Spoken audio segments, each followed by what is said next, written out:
Point de malédiction pour les nouvelles créatures.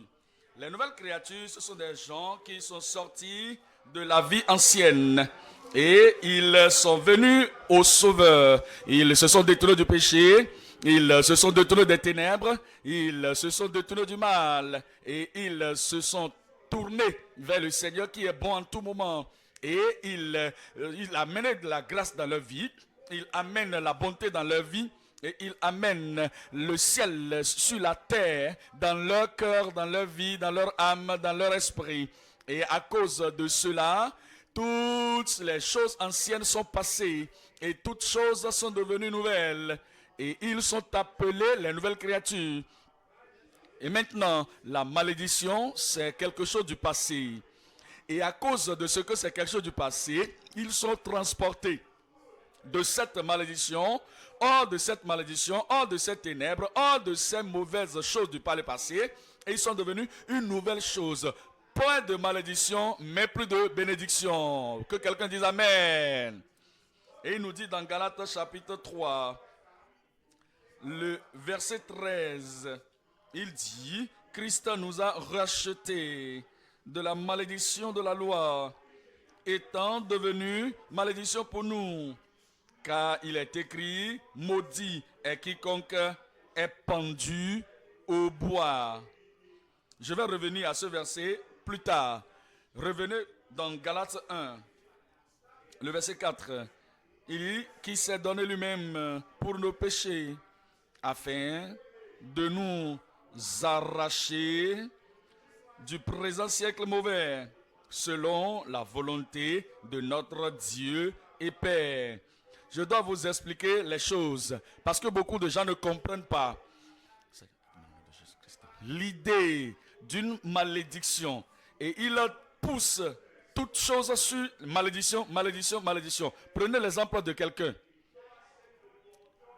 qui marche de tout le jour et de toute la nuit et que maintenant il est complètement terrible, il est complètement fatigué, il se couche tard. S'il ne dort pas correctement, il a les maux de tête ou il a des cauchemars. Et peut-être il va se dire, oh, peut-être que c'est une malédiction. Non, non, non, non, non, ça c'est pas une malédiction. Ça c'est une conséquence. Il y a une différence entre les conséquences et les malédictions. Il y a une conséquence de tout ce que nous faisons. Vous faites quelque chose de bien, il y a une conséquence. Vous faites quelque chose de mauvais, il y a une conséquence. Vous ne mangez pas bien, il y a une conséquence. Vous mangez trop, il y a une conséquence. Vous buvez de l'eau, vous mangez des fruits, il y a des conséquences. Vous buvez de l'alcool, il y a également de conséquences. Et vous allez à une femme et vous la touchez et vous dites que, oh, il y a une malédiction. Et vous allez dire, non, ça c'est une conséquence, il y a une femme. Vous restez avec une femme, il y a une conséquence. Vous allez avec beaucoup de femmes, il y a une conséquence.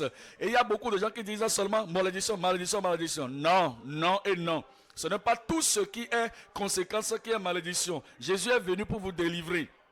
Jésus est venu pour vous délivrer. Il dit qu'il s'est donné lui-même pour nos péchés.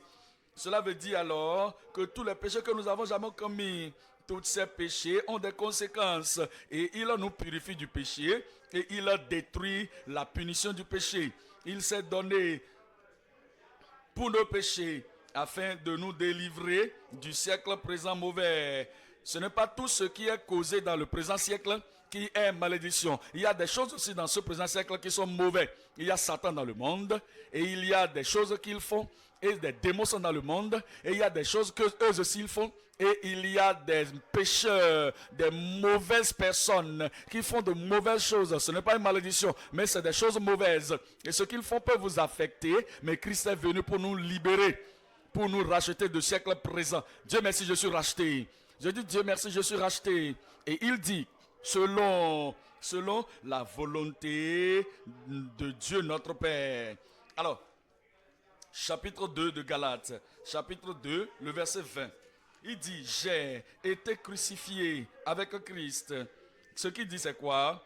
Il dit que moi-même là, le vrai moi, le moi du passé, la personnalité du passé, avec toutes les mauvaises choses que j'ai faites de par le passé, tout a été cloué à la croix. Pourquoi? Parce que j'ai été crucifié avec lui. Je vous l'ai lu maintenant de chapitre 3 tout à l'heure, que maudit soit celui qui est pendu au bois. Et maintenant il dit, tout ce que j'ai fait est aller à la croix, cloué à la croix. Et je suis sorti de cette croix parce que maintenant je suis ressuscité avec Christ. Et toutes les conséquences du passé, toutes les conséquences, les malédictions du passé, toutes ces choses que ces conséquences étaient dans le passé, tout est maintenant accroché au bois de la croix parce que je suis crucifié avec Christ. Et si je vis, ce n'est plus moi qui vis, c'est Christ qui vit en moi. Si Jésus est là, la malédiction ne peut pas être là. Je dis, si Christ est là, dans votre cœur, la malédiction ne peut pas être là. Impossible. Et la vie que je mène maintenant dans la chair, je la mène dans la foi au Fils de Dieu qui m'a aimé et qui s'est livré lui-même pour moi. Nous venons dans le chapitre 3, le verset 13. Il dit, Christ nous a rachetés de la malédiction de la loi.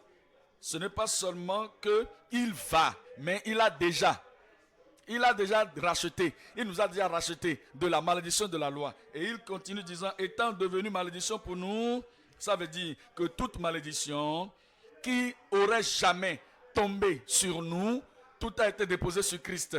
Je vous ai dit que je vais vous l'expliquer. Numéro 1, il y a une malédiction de la loi qui est venue du Dieu Tout-Puissant lui-même à cause de ce qu'il avait dit, maudit soit la terre à cause de toi. Et vous êtes maudits à cause de toi, de ça, maudits à cause de la loi brisée. Ils ont brisé la loi de Dieu et ainsi la malédiction est descendue de la part de l'Éternel. Non seulement cela, il y a des Balaam dans le monde. Il y a un Balaam qui est loué quelque part pour venir maudire le peuple de Dieu. Ceux qui sont en train d'aller sur la terre promise, il y a une autre malédiction qui vient comme résultat de ce que nous-mêmes nous avons fait.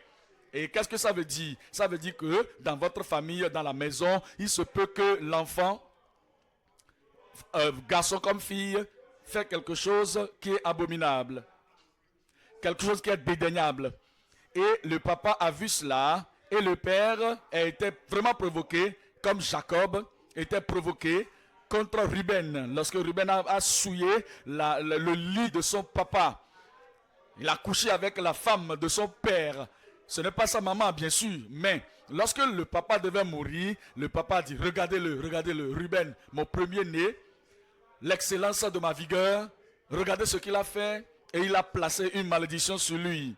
Maintenant, toutes les malédictions venant de Dieu à cause de la loi brisée, toutes les malédictions venant de Balaam ou les Balak dans le monde, et les malédictions venant de la famille et les familles élargies, la Bible dit que Jésus-Christ a tout porté pour vous. Je parle à quelqu'un ce matin. Ça, c'est moi, ça. Alors, il a tout porté pour vous sur la croix du Calvaire. Et il déclare que à cause de cela, que c'est celui qui est maudit au bois est un maudit. C'est votre suffisance. C'est votre substitut. Il est celui qui a porté tout pour vous. Regardez ce qui suit maintenant. Il y a un remplacement. Après cette malédiction, quelque chose vient. Le verset 14. Afin que la bénédiction d'Abraham eût pour les païens son accomplissement en Jésus-Christ et que nous ressuscitions par la loi, par la foi, l'esprit qui avait été promis. Au lieu de la malédiction, il y a une bénédiction sur votre vie. Je dis, il y a une bénédiction sur votre vie. Regardez le verset 26. Dans le verset 26, il dit, car vous êtes tous fils de Dieu par la foi en Jésus-Christ. Vous tous qui avez été baptisés en Christ, vous avez revêtu Christ. Il n'y a plus ni juif, ni grec, il n'y a ni plus de ni esclave, ni libre. Il n'y a plus ni homme, ni femme, car tous vous êtes en un en Jésus-Christ. Il dit que la bénédiction qui vient du calvaire vient à tout le monde, mâle et femelle, grec ou juif, païen ou juif, quel que soit ce que vous voulez dire. Et quiconque aura la bénédiction de l'Éternel. Et si vous êtes à Christ, vous êtes donc la postérité d'Abraham, héritier selon la promesse. Héritier selon la promesse. Vous héritez les choses selon la promesse au nom de Jésus. Chapitre 4, verset 4. Mais lorsque les temps ont été accomplis, Dieu a envoyé son Fils, né d'une femme, né sous la loi, afin qu'il rachetât ceux qui étaient sous la loi. Tous ceux qui sont là, Jésus a tout brisé. Et si vous venez maintenant que vous n'êtes pas encore entré dans cette bénédiction, ce matin, ça va se passer au nom de Jésus. Il dit, afin qu'il racheta. Racheter ici, c'est de faire sortir d'eux. Ça veut dire que c'est de secourir la personne. Ça veut dire que c'est de relâcher la personne, de libérer la personne, de les racheter. Ceux-là qui étaient sous la loi, afin que nous reçussions l'adoption. Et parce que vous êtes fils, Dieu a envoyé dans nos cœurs l'esprit de son fils, lequel crie comment? Abba, Père. Ainsi, tu n'es plus esclave, mais fils. Et si tu es fils, tu es aussi héritier par la grâce de Dieu. Ça veut dire que vous êtes venu dans le royaume, vous êtes né de nouveau, vous êtes un fils de Dieu. Vous êtes à Dieu. Rien ne venant du passé des ténèbres ne va atteindre votre vie au nom de Jésus. Chapitre 5, le verset 1. Chapitre 5, le verset 1. C'est pour la liberté que Christ nous a rachetés, nous a affranchis. Demeurez donc ferme et ne vous laissez pas mettre de nouveau sous le joug de la servitude. Sachez celui que vous êtes. Sachez ce que vous possédez. Sachez ce que Christ a accompli pour vous à la croix du Calvaire. Sachez qui vous êtes. Possédez ce que vous avez. Et dire, moi c'est pour moi. Ceci c'est pour moi. Bénédiction c'est pour moi. Malédiction n'est pas pour moi. Tenez-vous ferme. Si vous connaissez la vérité, demeurez dedans. Il dit, si vous avez accepté la vérité, demeurez dedans. Ferme. Ce n'est pas, c'est lorsque nous lisons Jean. Vous lisez ceci, vous lisez cela, vous lisez l'autre. Et toutes ces choses vous donnent de fausses idées de ce que vous êtes ou de qui vous êtes. Et ne vous dites pas ce que vous êtes. Regardez-moi ici, s'il vous plaît. Ce que je veux dire, c'est quoi? Dans la vie chrétienne, ce que je vois, c'est ceci. En général, quelqu'un est devenu chrétien pour 10 ans, pour 20 ans, et pour 30 ans, il est chrétien. Et tous ces livres que les gens sont en train d'écrire, ce sont les ABC de la connaissance. Toutes les choses que les gens écrivent, c'est comme s'ils sont toujours au primaire, à l'école primaire de la chrétienté. Et quelqu'un qui a 20 ans dans le Seigneur, 30 ans dans le Seigneur, il continue de lire les ABC de la foi. Alors, et nous venons à la retraite. Et maintenant vous êtes là, vous avez 40 ans dans le Seigneur, vous êtes là en train d'espérer les ABC. Nous devons demeurer fermes dans notre droit. Vous devez savoir ce que vous avez. Vous devez être convaincu qu'à cet âge maintenant, celui que vous êtes dans la maison de Dieu, un fils de Dieu, une fille de Dieu, ce n'est pas pour moi, ceci n'est pas pour moi, ceci est pour moi et ceci est pour moi. Et vous tenez ferme dans cette liberté dans laquelle le Seigneur vous a mis. Dieu merci, quelqu'un là-bas est libéré. Et il dit, de ne vous laissez pas de nouveau à vous mettre sous le joug de la servitude. Vous n'allez pas être asservis. Verset 24. Et ceux qui sont à Jésus-Christ ont crucifié la chair avec ses passions et ses désirs. Voyez-vous, il y a des choses que certains attribuent à la malédiction. Comme il fumait. Et puisqu'il est en train de fumer, les poumons sont affectés.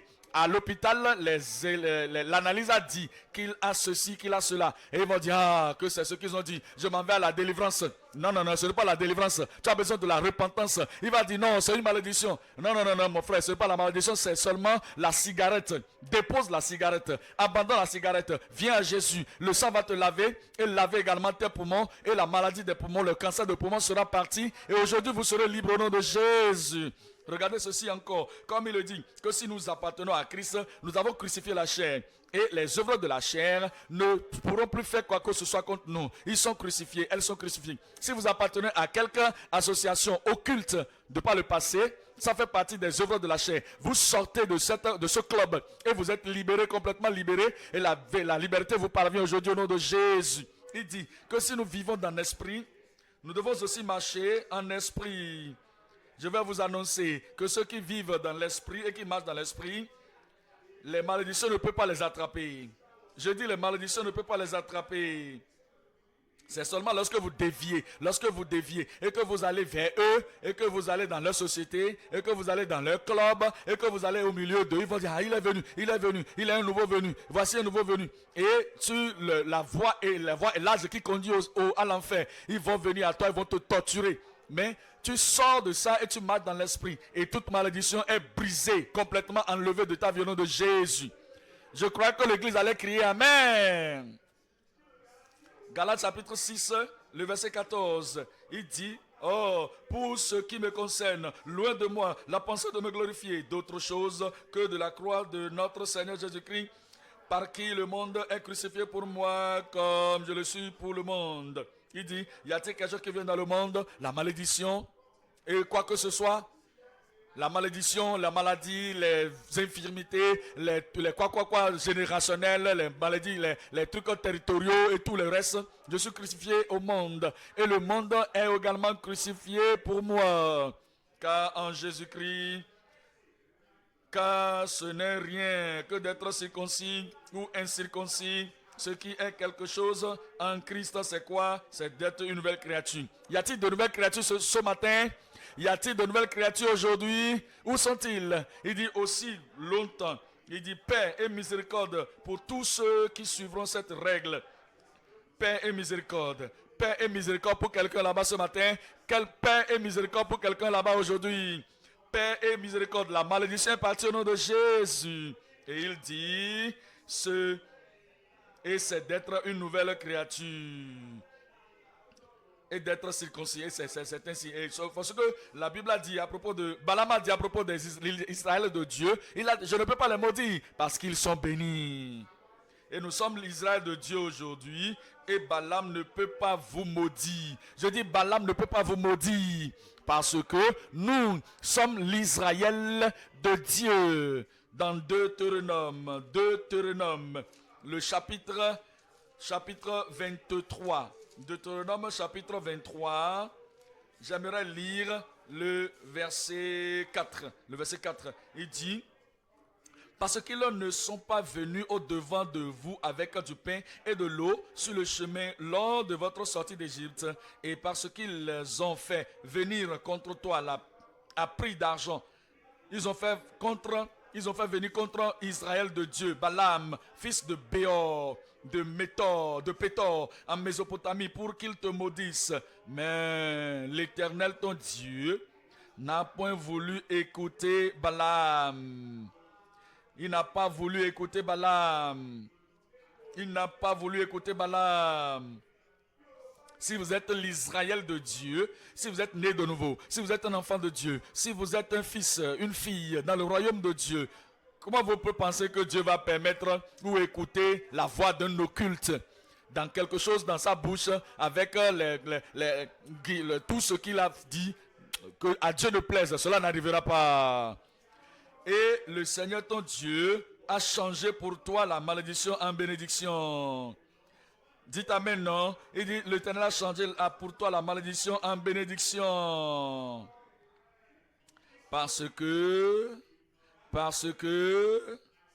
je dis parce que, dites-moi le reste, tu es aimé de l'Éternel ton Dieu. Dieu aime ses enfants. Je dis Dieu aime ses enfants. Ces choses ne viendront point sur vos vies. Nous venons dans Ésaïe 43. Ésaïe 43, le verset 18. Ne pensez plus aux événements passés. J'espère que vous avez oublié les choses passées maintenant. Les malédictions du passé, les anxiétés du passé, les plans du diable du passé, et tous les propos, les prononcements, les décrets des occultes du passé, tout ce que quelqu'un a dit et il dit que tu ne vas pas traverser cette barre, tu ne vas pas traverser cette ligne. Souvenez-vous point des choses anciennes et ne considérez plus ce qui est ancien. Voici, quelqu'un là-bas, Dieu te parle.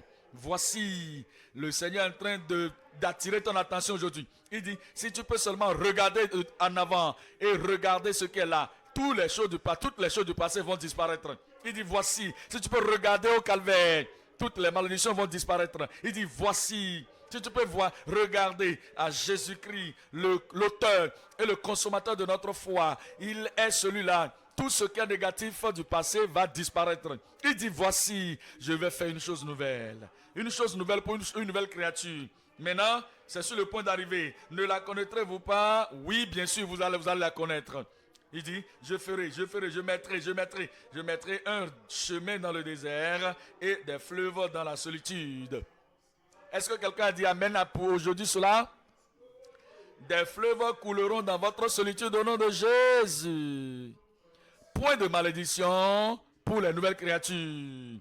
Je suis une nouvelle créature. Je dis je suis une nouvelle créature. Pas de malédiction pour moi. Je dis pas de malédiction pour moi. Pas de malédiction pour ma famille. Point de malédiction pour mes affaires. Pas de malédiction pour mon ministère. Parce que je suis une nouvelle créature. Point de malédiction pour les nouvelles créatures. Nous parlerons de 3 choses. Numéro 1, la révélation. Nous avons besoin de la révélation. Nous avons besoin de la révélation. Il y a beaucoup de gens qui n'ont pas la révélation de ce qu'ils doivent savoir. Ils ont la Bible dans les mains, mais ils n'ont pas la révélation. Ils écoutent les messages, ils n'ont pas la révélation. Ils ont leur moment de dévotion. Ils lisent la Bible tous les matins, mais ils n'ont pas de révélation. Ils ne comprennent pas qui ils sont en Christ. Ils ne comprennent pas où ils sont en Christ. Ils ne comprennent pas ce qu'ils ont en Christ. Ils ne comprennent pas comment posséder ce que Christ a acquis pour eux. La révélation. Numéro 2, la rédemption. La rédemption. Il y a la révélation, il y a la rédemption. Et numéro 3, maintenant, il y a le relâchement. Le relâchement. Après 1, 2, 3 ce matin, oh, il vous relâche ce matin. Et vous serez relâchés complètement. Ce matin, vous aurez ça dans le nom de Jésus. Alors, numéro 1, c'est la révélation des conséquences des chrétiens nominaux. La révélation des conséquences des chrétiens nominaux, c'est-à-dire des chrétiens de nom. Mon souci pour certains, des fois, c'est qu'ils viennent dans une église pareille. Ils ont écouté à propos de la sanctification, ils ont entendu à propos de la rédemption, ils ont entendu à propos de la puissance du Saint-Esprit dans notre pays. Ils ont entendu à propos de vous recevoir une puissance. Et ils ont dit, après que le Saint-Esprit est descendu sur vous, et cette puissance que je vous donne, c'est que vous allez pouvoir marcher sur les serpents et sur les scorpions. Et ils ont un petit problème. Et au lieu de parler à la montagne, ils commencent par être traduire la montagne comme une malédiction. Et les gens leur disent, ah, tu connais cette malédiction, ce problème-là, c'est seulement à un seul endroit que cela peut être résolu. Et tu vas dire, où? Et il va pointer, il va indexer là-bas, et il va aller là-bas, et il va aller se mettre ensemble avec les chrétiens de nom qui n'ont pas l'assurance du salut. Et ils se mettent en ligne.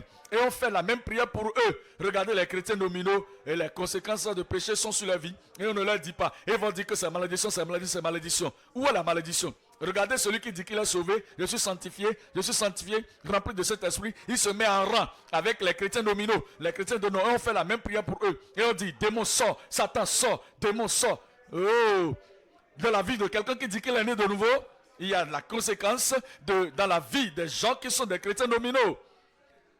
Et ces conséquences, ils n'ont pas besoin d'aller quelque part avec ça. Tout ce qu'il faut faire, c'est d'aller au pied de la croix. Et le pied de la croix, c'est là, ils doivent être s'agenouiller là-bas, se repentir de leurs péchés. Et alors, lorsque leurs péchés sont pardonnés, toutes les conséquences du péché seront brisées dans leur vie.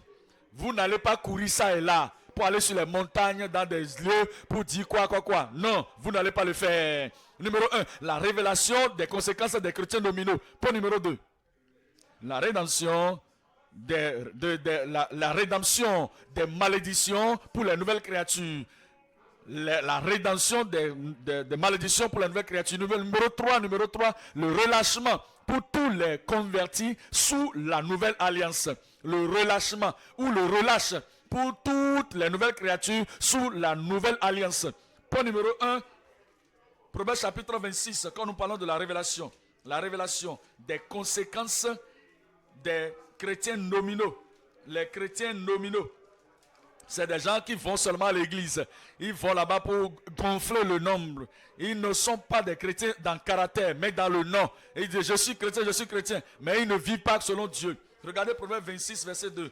Proverbe 26, le verset 2. Comme l'oiseau s'échappe, comme l'hirondelle s'envole, ainsi la malédiction sans cause n'a point d'effet.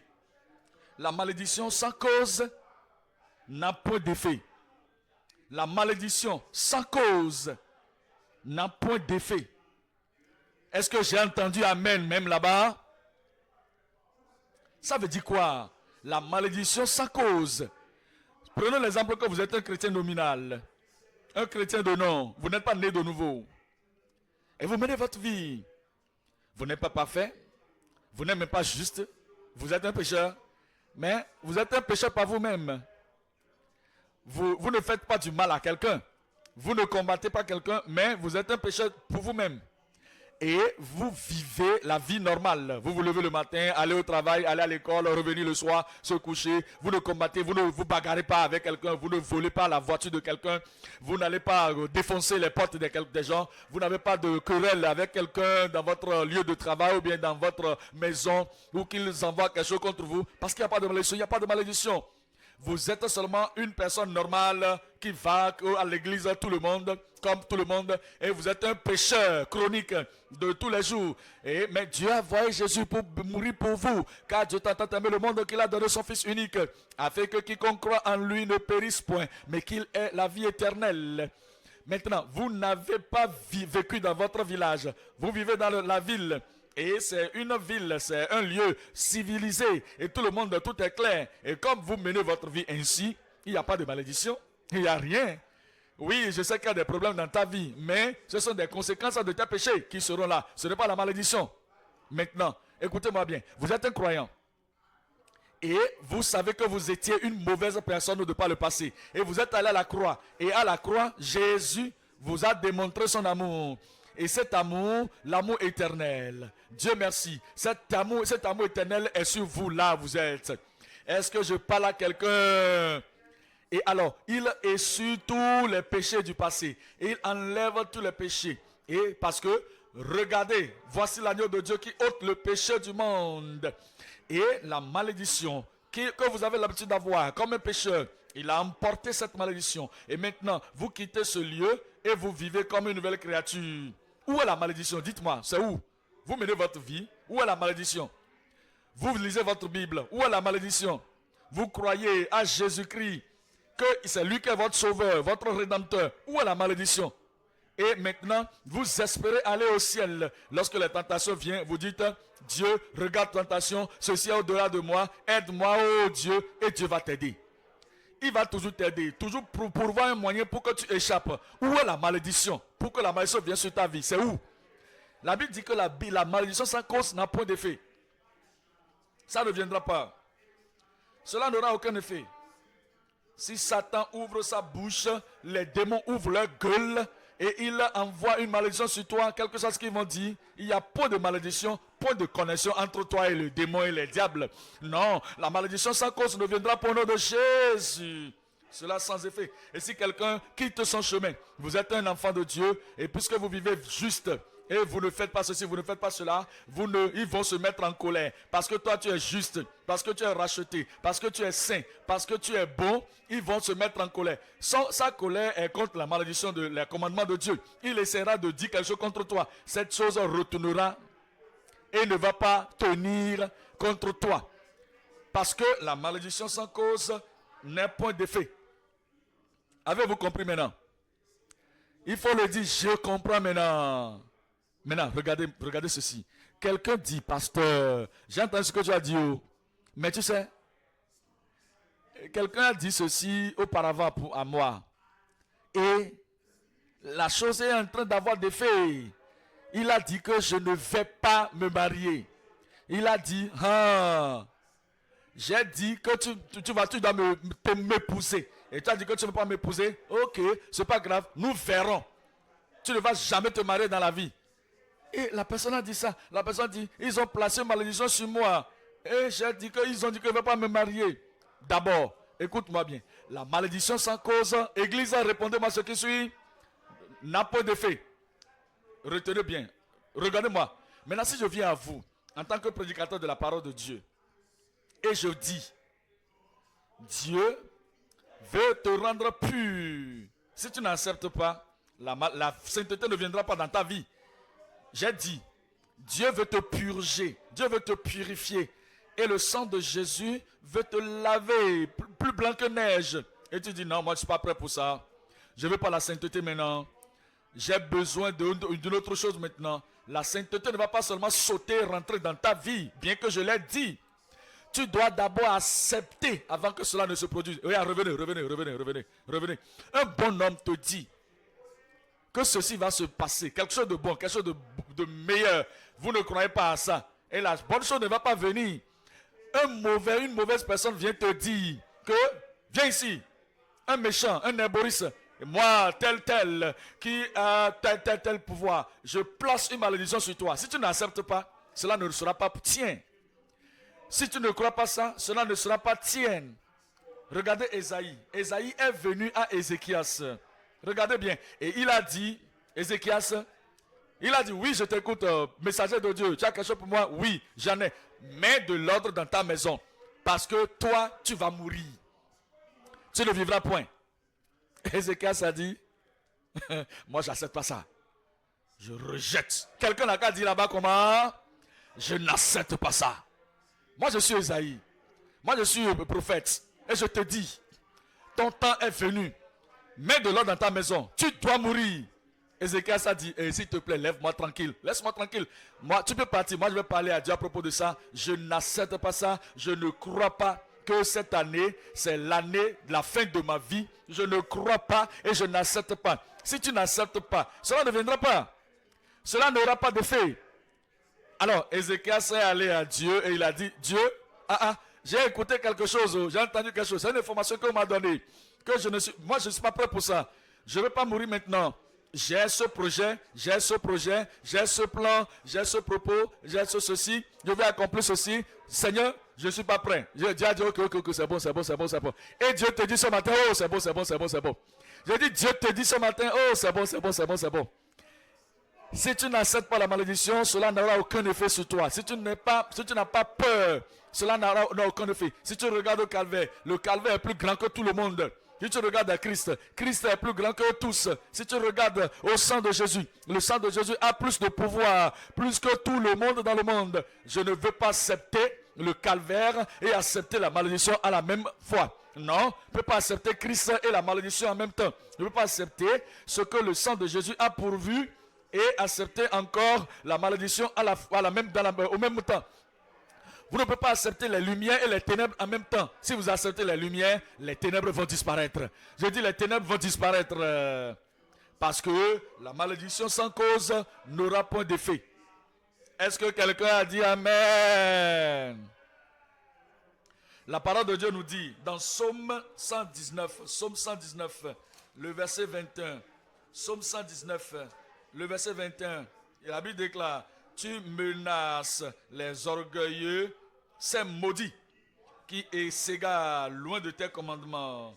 Il dit, la malédiction c'est pour ceux qui sont orgueilleux et qui sont en train de vagabonder, de quitter les commandements de Dieu. C'est une conséquence de ce qu'ils ont désobéi à Dieu. Et comme vous désobéissez, la malédiction va venir. Mais vous courez pour aller au calvaire. Et vous dites, Seigneur, oh Seigneur, j'ai été fou, j'ai été insensé, j'ai été pécheur et je suis rétrogradé. Mais ceci se passe maintenant. Seigneur, pardonne-moi. Et le pardon va venir. Et la liberté va venir. Et tu es libéré au nom de Jésus.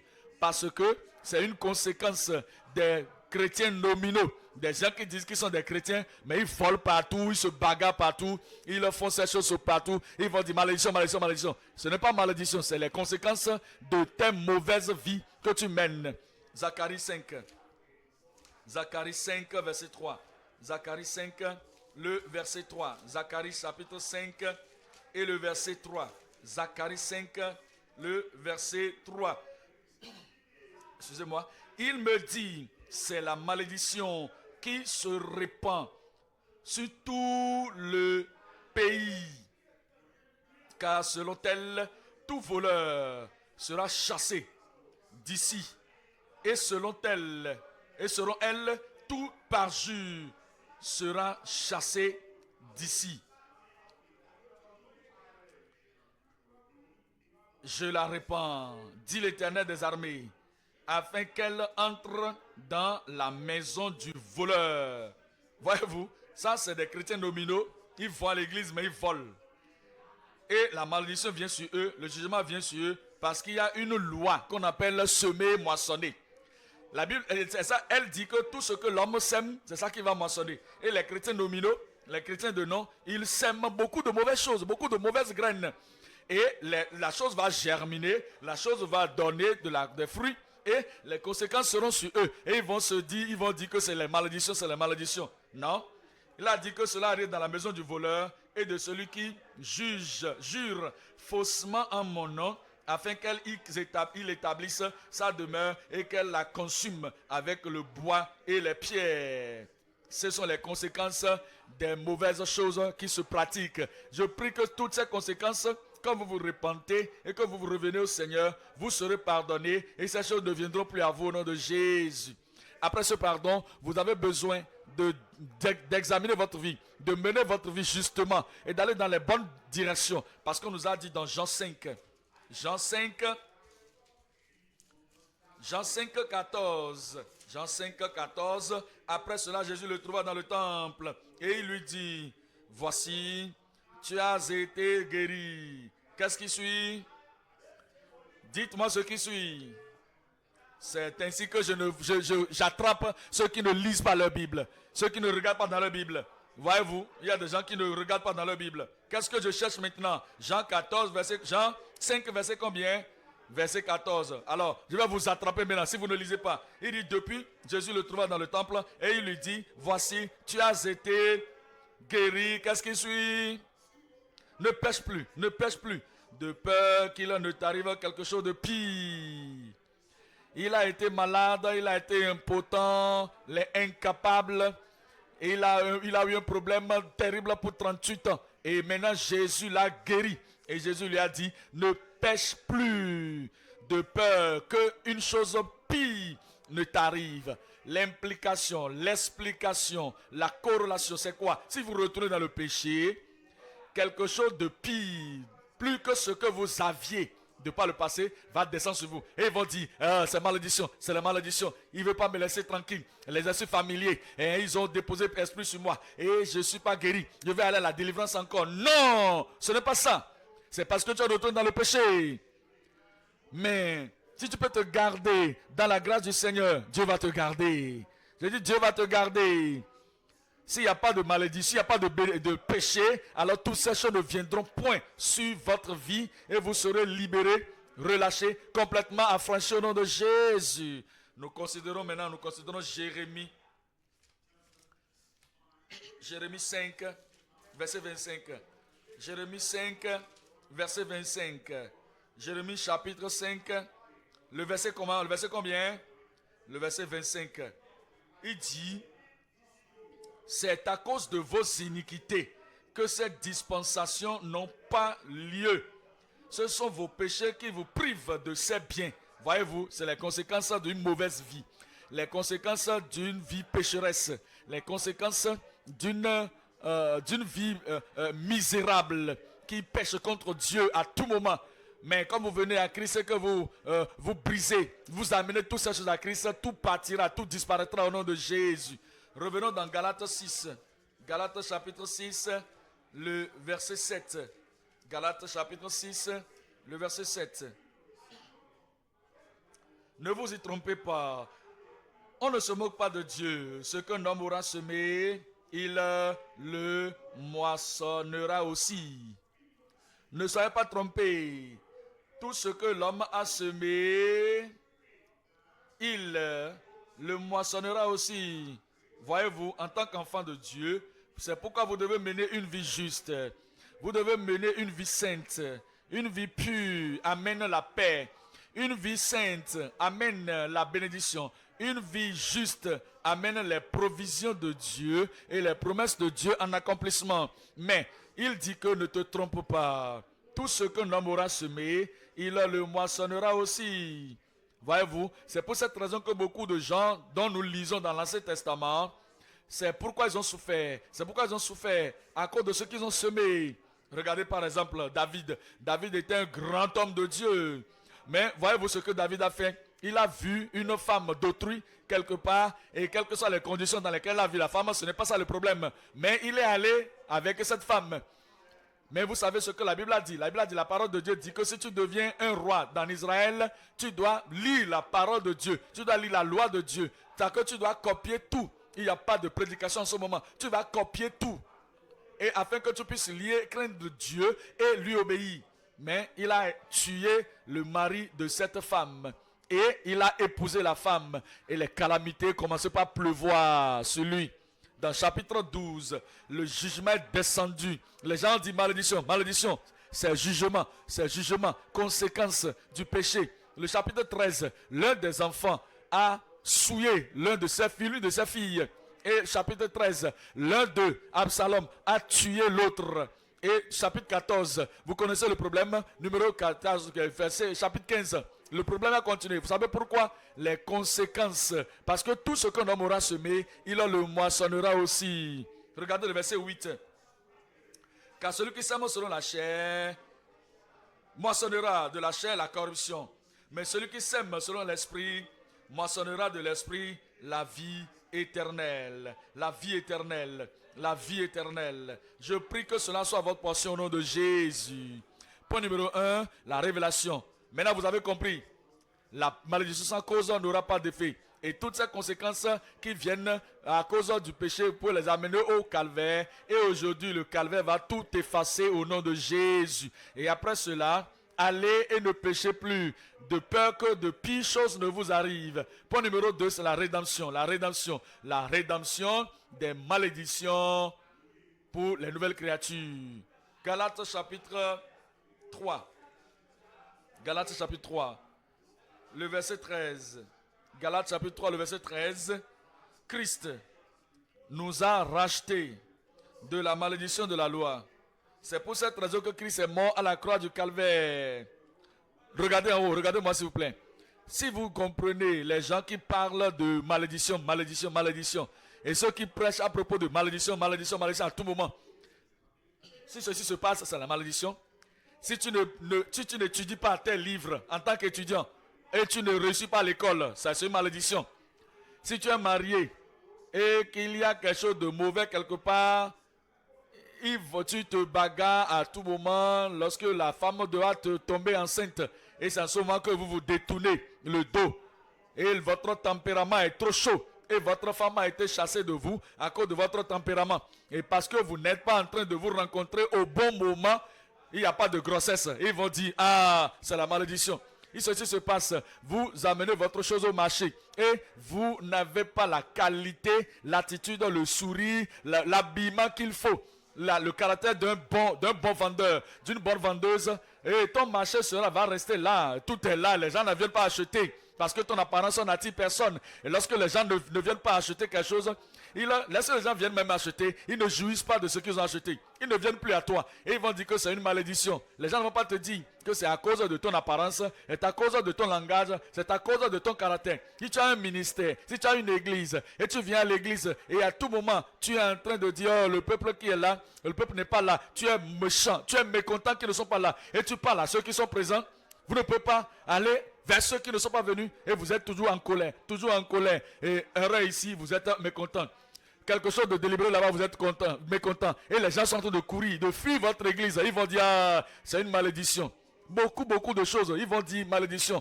Ils ne nous disent pas la vérité. Même si vous avez une malédiction auparavant et vous venez à Christ, une fois que vous tombez comme ça dans Christ, la malédiction s'arrête à ce moment-là. Je dis, ça doit s'arrêter à ce moment-là. Mais vous savez ce que Jésus fait?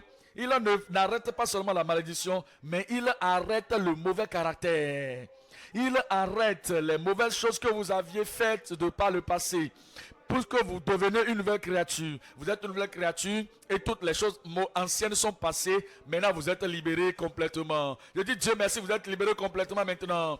Et il dit que Christ nous a rachetés de la malédiction de la loi, étant devenu malédiction pour nous, car il est écrit, maudit est quiconque est maudit au bois, afin que la bénédiction d'Abraham. Quelle sorte de bénédiction voulez-vous avoir aujourd'hui?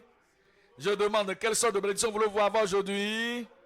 Les bénédictions d'Abraham eurent pour les païens son accomplissement en Jésus-Christ, et que nous ressuscions par la foi l'Esprit qui avait été promis. Quand vous croyez au Seigneur Jésus aujourd'hui, vous savez, la rédemption totale est venue au nom de Jésus. Colossiens 1, Colossiens chapitre 1, Colossiens 1, le verset 12. Colossiens 1, le verset 12. La rédemption, la rédemption. 1, 12. Rendez grâce au Père qui vous a rendu capable, digne, complètement adapté d'avoir part à l'héritage des saints dans la vie, dans la lumière. Il nous a rendu capables, il nous a rendu dignes d'avoir l'héritage avec les saints dans la lumière. Il nous a rendu capables d'avoir l'héritage des saints dans la lumière. Avoir l'héritage. Qu'est-ce que vous avez? Je demande, qu'est-ce que vous possédez? Qu'est-ce que vous participez à? Je ne vous entends pas, peuple de Dieu. L'héritage des saints dans la lumière. Regardez-moi un peu. Vous avez une bonne eau et vous voulez déverser l'eau dans un seau.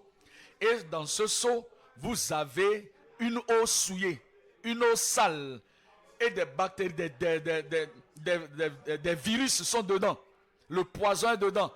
Et le seau est là. C'est le seul seau que vous avez. Et vous voulez déverser la bonne eau, l'eau pure, l'eau potable dedans. Mais le seau a cette eau impure dedans. Qu'allez-vous faire d'abord? Je vous pose la question, répondez-moi. Qu'allez-vous faire d'abord? Vous devez déverser l'eau impure. Et vous allez faire quoi? Au seau. Vous allez laver le seau. Et après, vous allez verser l'eau pure dedans. Vous pensez que nous sommes plus intelligents que Dieu? Dieu regarde votre vie comme un seau.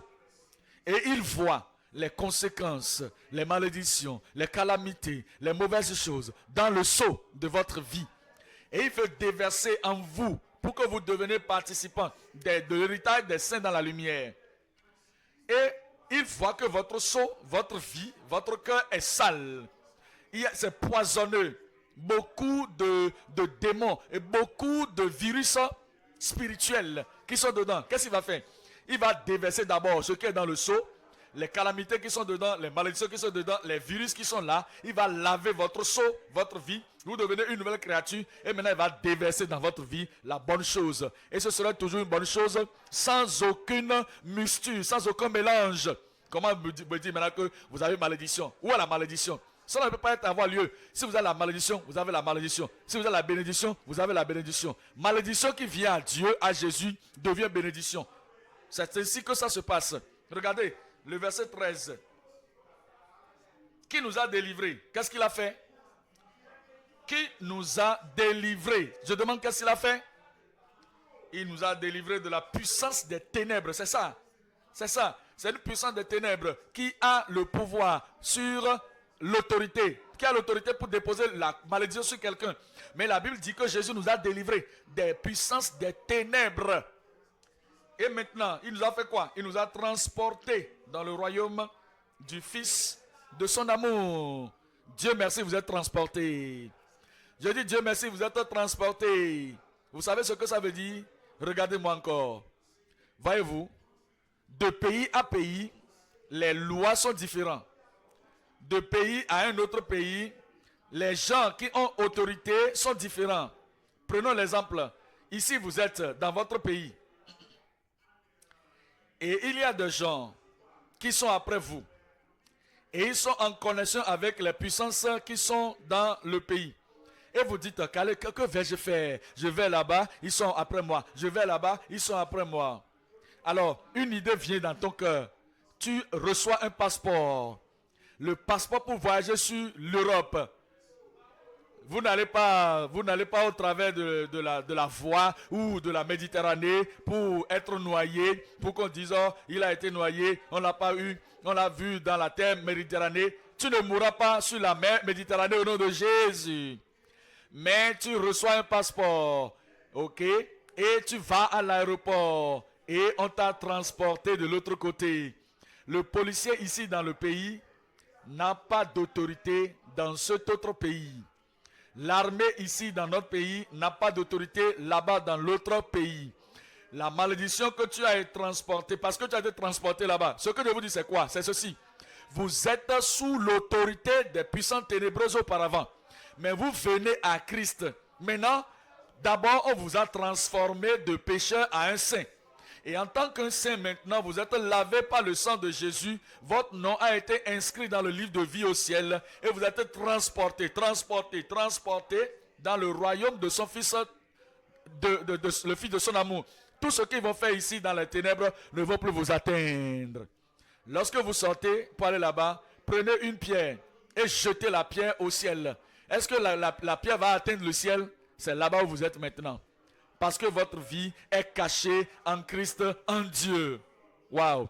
Et maintenant vous êtes là-bas. Et quelqu'un ici jette une pierre. Et vous regardez à la personne, vous dites, vous êtes assis avec Christ dans les lieux célestes. Cette pierre ne va jamais vous atteindre. Cette malédiction ne va jamais vous atteindre. Cette mauvaise chose ne va jamais vous atteindre. Vous êtes libérés. Avez-vous reçu la révélation maintenant? Je dis, est-ce que vous avez reçu la révélation maintenant? Il vous a délivré, nous a délivré de la puissance des ténèbres et il nous a transportés. Je vais le rendre personnel maintenant.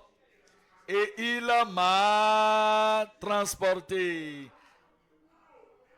de la puissance des ténèbres dans le royaume du Fils de son amour. En qui nous avons quoi? Qu'est-ce que nous avons? En qui nous avons? Nous avons quoi? Est-ce que nous allons l'avoir dans le futur? Qu'est-ce que nous avons? Nous l'avons déjà. Nous avons déjà la rédemption, la rémission des péchés à travers le sang.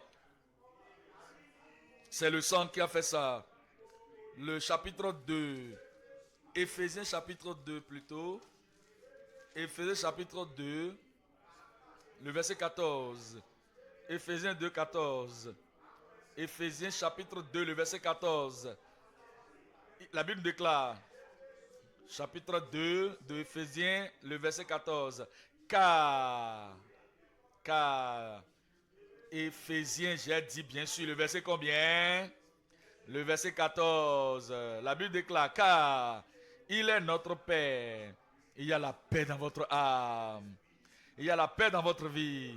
Christ est votre rédempteur. Il vous a donné la paix. Vous ne devez pas vous en faire parce que malédiction là-bas, conséquence là-bas. Non. Jésus est notre Père. Il est notre Père. Lui qui des deux n'en a fait qu'un et qui a renversé le mur de séparation, l'inimitié. Il a renversé le mur de séparation entre nous. Ça veut dire quoi? Les Juifs étaient de ce côté, les païens de l'autre côté. Et les Juifs ont un profit, une bénédiction spéciale, provision spéciale. Et les païens avaient presque rien. Maintenant, la séparation, le mur de séparation a été brisé, renversé. Les bénédictions qui coulent en Israël, qui coulent aussi parmi les païens. Et cela coule jusque dans votre chambre. Alors, il a anéanti par sa chair la loi des ordonnances dans ses prescriptions, afin de créer en lui-même avec les deux un seul homme nouveau, en établissant la paix, et de les réconcilier l'un et l'autre en un seul corps avec Dieu par la croix, en détruisant par elle l'inimitié. Ça veut dire quoi? Ça veut dire que toutes les autres choses qui œuvraient contre votre vie, ces choses ont été clouées. Ces choses ont été brisées, détruites, ont été annulées. Colossiens 2. Colossiens 2. Le verset 14. Effaçant les ordonnances, l'acte dont les ordonnances nous condamnaient. Rendez cela maintenant personnel. Il a effacé l'acte dont les ordonnances me condamnaient et qui subsistait contre moi, et il l'a détruit en le clouant à la croix, et il a dépouillé les dominations et les autorités et les a livrées publiquement en spectacle, en triomphant d'elle par la croix. Il a fait cela pour vous. Je dis, il a fait cela pour vous. Maintenant, vous êtes relâchés. Dis-le, je suis relâché. Point numéro 3, le relâche pour tous les convertis sous l'alliance nouvelle ou la nouvelle alliance. Le relâche pour tous les nouveaux convertis. Si vous êtes convertis, vous êtes enfant de Dieu, vous vous êtes donné à Jésus-Christ, alors vous êtes relâché déjà. Dis-le, je suis déjà relâché. Regardez Lévitique 26, Lévitique 26, le verset 13. Lévitique 26, verset 13. Je suis l'Éternel, votre Dieu, qui vous a fait sortir du pays d'Égypte, qui vous a dit, qui vous a tiré de la servitude. Vous ne serez plus esclaves. J'ai brisé les liens de votre joug. Je vous ai fait marcher la tête levée. Les jougs sont brisés. Les chaînes sont détruites. Les malédictions sont enlevées. Ésaïe 9. Ésaïe 9. Chapitre 9 de Ésaïe, le verset 4. Ésaïe chapitre 9, le verset 4. Car toute charrue, toute chaussure qu'on porte dans la mêlée et tout vêtement guerrier roulé dans le sang seront livrés aux flammes pour être dévorés par le feu. Brisés, vos malédictions sont brisées. Comment? Le verset 6. Car pour nous, un enfant est né et la miséricorde sera sur ses épaules. Et on appellera son nom merveilleux, le conseiller, le Dieu Tout-Puissant et le suivant, le Père éternel et finalement le Prince de paix. Si le gouvernement de votre vie est sur les épaules de celui qui est merveilleux, le gouvernement de votre vie est sur celui qu'on appelle le conseiller, le contrôle de votre vie est sur celui qu'on appelle le Dieu Tout-Puissant, sur le Père éternel, le gouvernement, le contrôle de votre vie est sur le Prince de paix. Oh, de façon évidente, ce qui se passe sur les autres, en dehors de ce royaume, en dehors de ce conseil, de ce gouvernement, ne vous arrivera pas. Au nom de Jésus. Voyez-vous, deux différents pays. Un pays ici, l'autre pays là-bas. Ils ont un système de gouvernement ici, un autre système de gouvernement de l'autre côté. Et maintenant, dans cet autre pays, et ce gouvernement ici, ils ont leur projet de santé n'est pas bon. Ils ont malédiction, ils ont ceci, ils ont de cancer, et ils n'ont rien pour traiter ces gens. Et un pays qui est proche de cet autre pays ont une bonne politique de santé. Et ici, ils ont des plans pour la santé, ils ont les hôpitaux, ils ont même comment appelle-t-on, des traitements gratuits pour les gens âgés et consorts. Et même si les pays sont côte à côte, à cause de la différenciation parmi les gouvernements, ce qui se passe dans ce pays ne se passera pas de l'autre côté. Ce que je dis, c'est quoi? Vous êtes maintenant venus dans un royaume nouveau. Vous êtes venus dans un royaume nouveau, sous un gouvernement nouveau. Il dit que quand un enfant nous est donné, un fils nous est né, et la domination reposera sur son épaule. Et tout ce qui se passe sur les autres, même les voisins, le voisin qui est à côté de toi, dans la même maison, dans la même concession, quelque chose lui arrive, ça ne peut pas t'arriver à toi, parce que toi tu es sous un nouveau gouvernement. Parce que le gouvernement dans lequel il est, il n'y a pas de paix. Mais il dit qu'on l'appellera admirable conseiller, Dieu Tout-Puissant, Père éternel, Prince et la paix. Donné à l'empire de l'accroissement et une paix sans fin au trône de David et à son royaume, l'affermir et le soutenir par le droit et par la justice dès maintenant et à toujours. Voici ce que se fera le zèle de l'Éternel des armées. La bonne chose sera faite dans votre vie. La restauration, le recouvrement, la rédemption, le secours. Quand vous venez, le Seigneur va enrôler tous vos problèmes loin de vous au nom de Jésus. Joël. Joël chapitre 2. Joël chapitre 2. Je lis le verset 25. Joël 2, 21. Joël chapitre 2. Le verset 21. Êtes-vous prêts? Avez-vous ouvert Joël? Verset 21. Terre, ne crains pas, moi je ne craindrai plus. Terre, ne crains point, moi je ne craindrai plus. Terre, ne crains point, sois dans l'allégresse et réjouis-toi, car l'Éternel fait de grandes choses. Votre temps est venu. Ne soyez pas dans la crainte. Bêtes des champs, ne craignez pas, car les plaines du désert reverdiront, car les arbres porteront leurs fruits, le figuier et la vigne donneront leur richesse.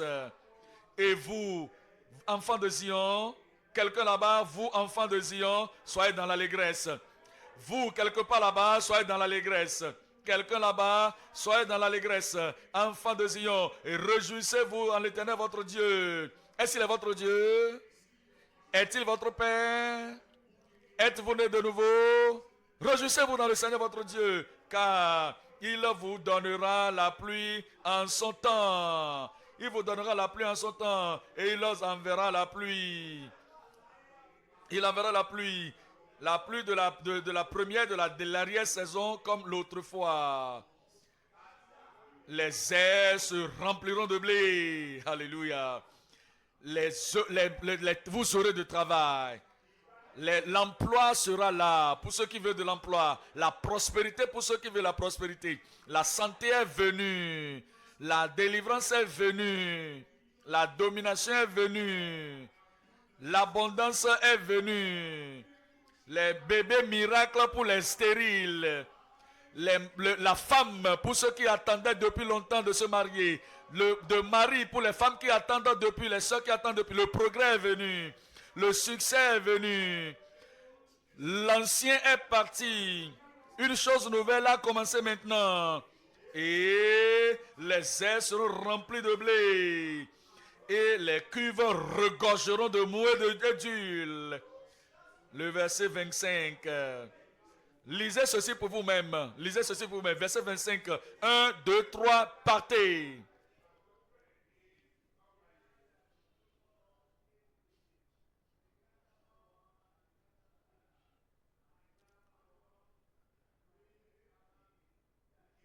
Amen. Lisez encore cela après moi. Lisez après moi. Je vous remplacerai. Je vous remplacerai. Dites ça avec moi. Les années qu'ont dévoré les sauterelles, le gélec, le asile et le gazam, ma grande armée que j'avais envoyée contre vous. Vous mangerez. Vous mangerez. Et moi je mangerai dans l'abondance. Et vous vous rassasierez. Le rassasiement est venu. La suffisance est là. Oh, je glorifie le Seigneur de mon Dieu. Et vous célébrerez le nom de l'Éternel. Et je célébrerai le nom de l'Éternel de mon Dieu. Dites Amen. Qui aura fait pour moi de prodiges. Et mon peuple, moi qui fais partie de son peuple, ne sera plus jamais dans la confusion. Ne sera plus jamais dans la confusion. Ne sera plus jamais dans la confusion. La malédiction est partie. Les maladies sont parties. Les infirmités sont parties. Les jougs sont brisés. Les bénédictions sont en train de couler en abondance maintenant dans votre vie. Votre coupe va être remplie et va être débordée. J'attends, je vous attends. Je dis, votre coupe va être remplie et débordée. Où êtes-vous? Où êtes-vous? Levez les mains, levez les mains, levez les mains. Debout, debout, debout, debout maintenant. Et dites à Dieu, Seigneur, le temps est venu. Mon temps est venu. Mon temps est venu. Mon temps est venu. Ma coupe doit déborder. Ma coupe doit déborder. Oh, ça doit déborder. Les bénédictions, bénédictions, bénédictions. Héritage céleste descend sur votre vie.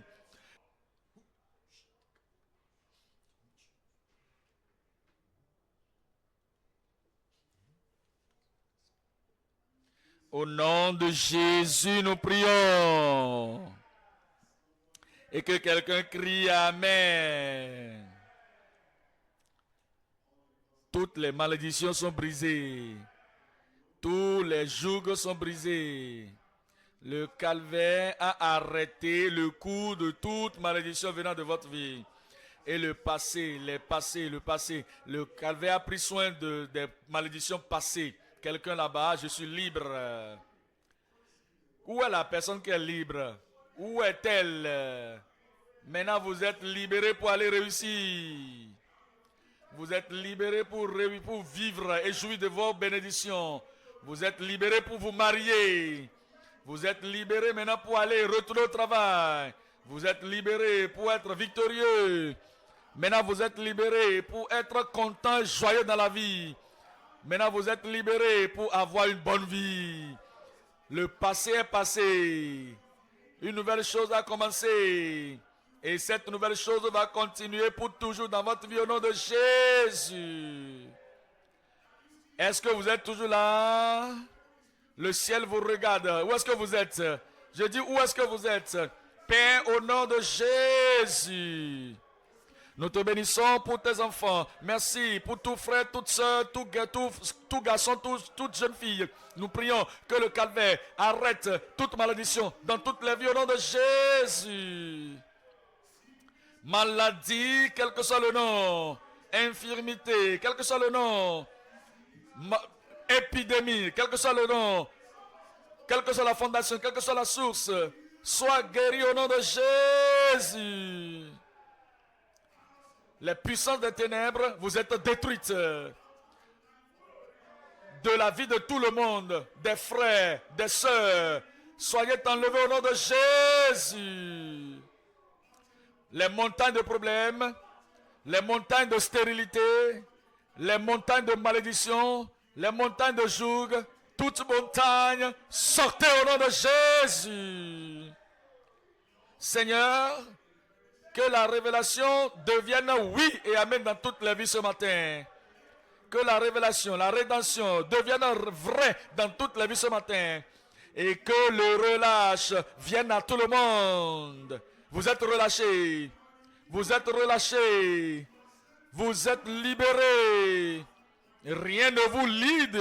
Rien ne vous lie plus. Rien ne vous lie plus.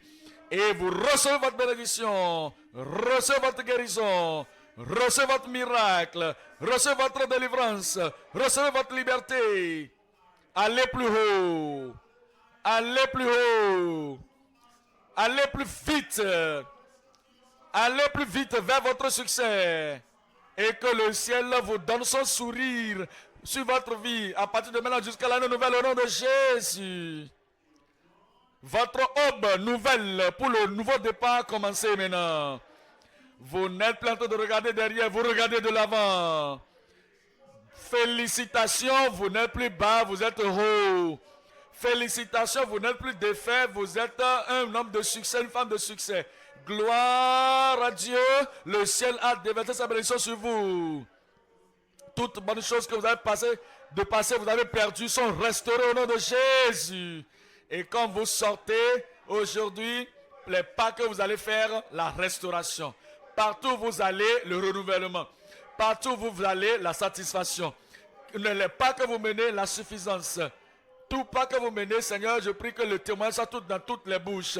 Merci parce que c'est que tu l'as exaucé. Au nom de Jésus, nous prions.